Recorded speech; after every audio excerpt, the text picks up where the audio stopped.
What's cracking, y'all? You are now watching Boo TV. Appreciate you for stopping in. Like, comment, subscribe, hit the bell, stay notified, and let's get into the topic for today. What up, y'all? Back with another video from the Johnny Arnett universe. The case for Hakeem as the GOAT center, greatest of all time center. Now, where I stand on this, before we watch this video together, I don't have Hakeem as the greatest center of all time. Though, I think he has an argument for it. He does. There is an argument to be made. I have Hakeem definitely in my top 5 centers of all time.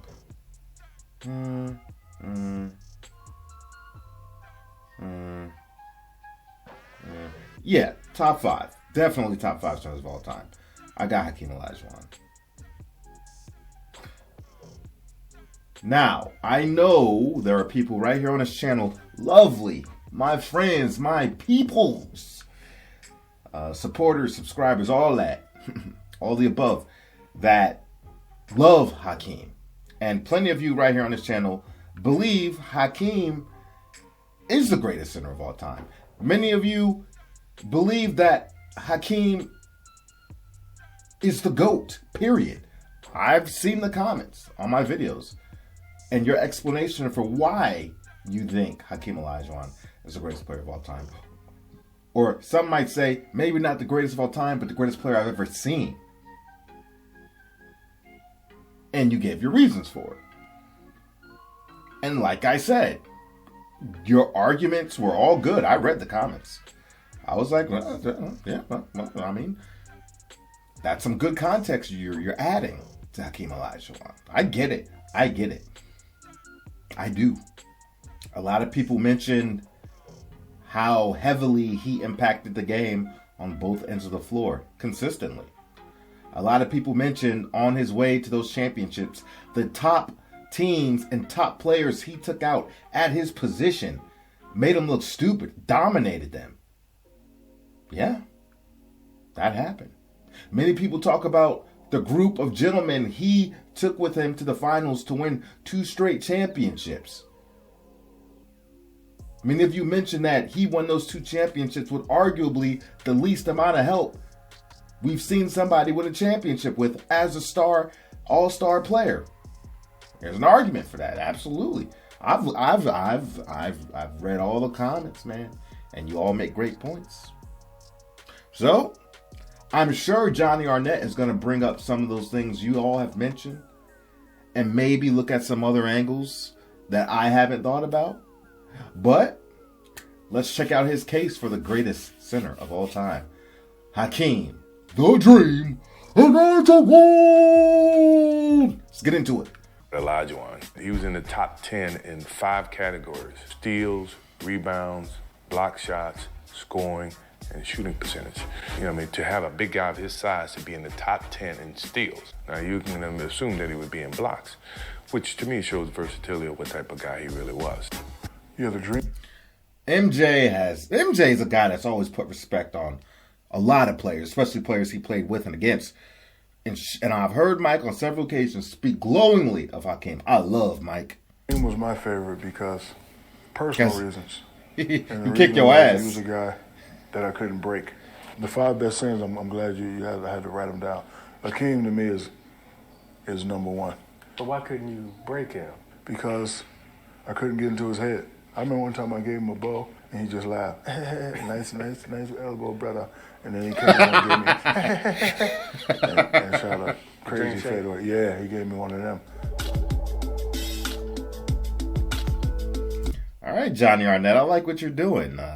Put the little, I don't know what you want, the bait out there before you start the intro. Reel them in with something, funny or something that gets you engaged and you want to see more. Then roll into your intro. I like it. I used to do that with my video game channel.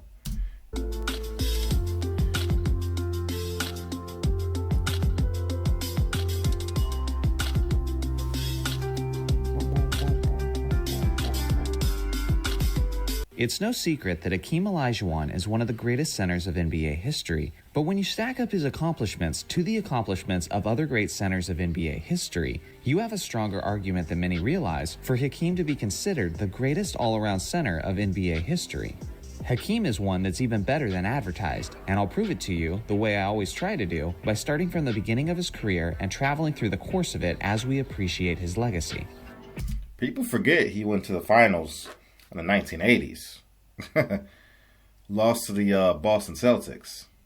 Olajuwon was selected with the first overall pick by the Houston Rockets in the 1984 draft. There was immediately lots of hype around this team as fellow great big man Ralph Sampson was already on the Rockets roster. With the combination of the 7'4" Sampson and the 7-foot Olajuwon, the Rockets were expected to quickly become serious threats in the Western Conference, and that's exactly what they did, as they went from a 29-53 team to a 48-34 team after the addition of Olajuwon. As a 22-year-old in his rookie campaign, he averaged a stellar 20.6 points, 11.9 rebounds, and 2.7 blocks on 53.8% shooting while playing all 82 games. It was I hear a lot of people talk about, some of the greatest rookie seasons. It's crazy no one ever brings up Hakeem. Hell of a rookie season. Excellent enough to make the All-Star team in his very first season. Unfortunately for Hakeem, Michael Jordan was also a rookie that year, so Hakeem had to settle for runner-up for the Rookie of the Year award. Hakeem and Jordan were the only players that year to receive Rookie of the Year votes. Their season ultimately ended in the first round at the hands of the Utah Jazz, but in the following NBA season, they would shock the basketball world. Hakeem improved his scoring and defense with averages of 23.5 points, 11.5 rebounds, and 3.4 blocks on 52.6% shooting, leading his Rockets to a 51-31 record, but it would be in the playoffs where they would show what they were capable of. In the first round, they swept the Sacramento Kings in 3 games. In the second round, they defeated the high-octane offense of the Denver Nuggets in 6 games. And in the Western Conference Finals, they shockingly upset the defending champion Los Angeles Lakers in only 5 games. It was a series that Olajuwon dominated, even with Kareem Abdul-Jabbar often defending him, as Hakeem averaged 31 points, 11.2 rebounds, 2.2 steals, and 4 blocks on 52% shooting.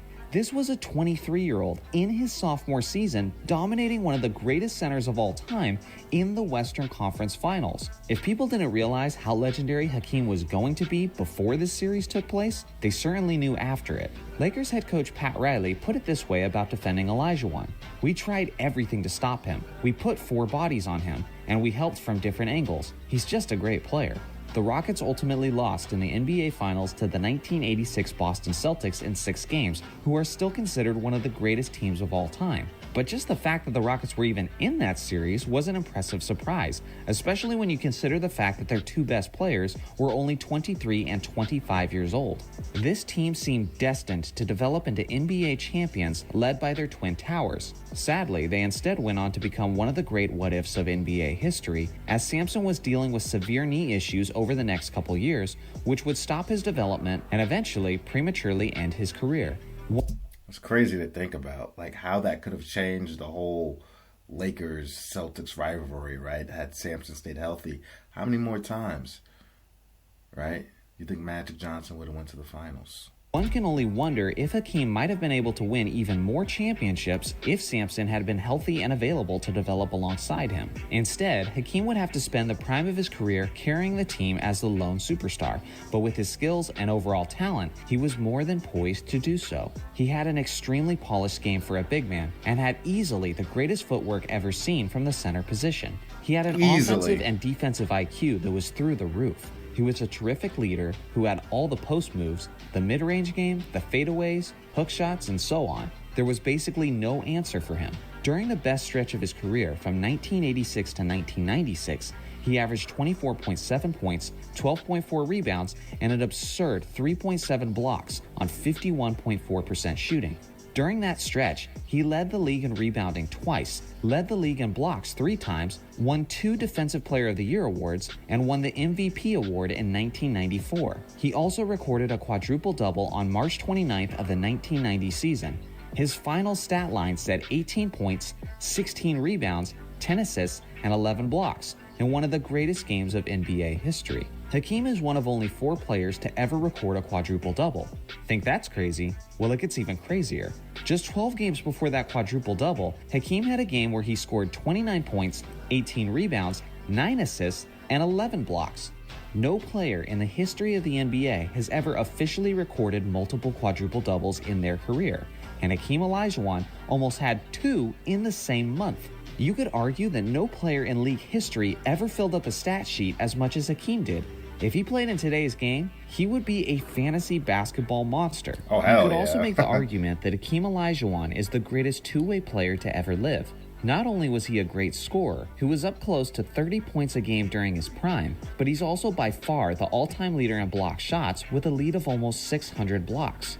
In the history of the NBA, only 10 players have won the Defensive Player of the Year award multiple times. Of those 10 players, no one averaged more points in his career than Hakeem Olajuwon, and once again, no one else is even close. With all of these stats, numbers, and achievements, you can begin to see how transcendent of a talent he was, but what people remember him for, more than anything, is the 2 championships he won in the mid-90s, and for good reason, because those were the times in the playoffs where he clearly stood out among his peers. During his runs in the 94 and 95 season, he dominated Patrick Ewing, Shaquille O'Neal, and David Robinson.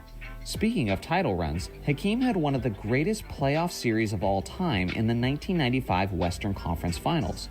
Up against him was David Robinson, who made MVP. 8 all-defense teams over his career, won a Defensive Player of the Year award, and was that season's league MVP. And even he looked completely helpless against the Dream, as Hakeem averaged 35.3 points, 12.5 rebounds, 5 assists, 1.3 steals, and 4.2 blocks on 56% shooting.